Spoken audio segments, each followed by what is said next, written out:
Sikrik, liglig at umaabaw pa rin guys ang ating sinasalok. Ito nga yung ating silong kaninang madaling araw. Inarihan siya ng madaling araw. Ngayon ay alas 8 na mahigit ng umaga. Nagsasalok na kami. Ito, pangatlong bodega na to guys. Sana umabot ng mga 90 tons sa mga kasimahang isda. Ayan, mahigit na kaming dalawang bodega.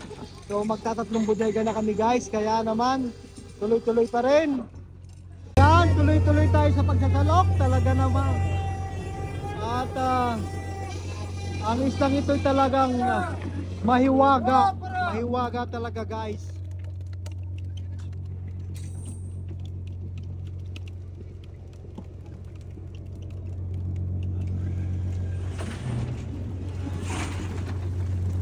Mahiwaga ang isda nito. Hindi mo akalain, papasok pa sa lambat. Nasa labas na. Sumama pa talaga sa amin guys.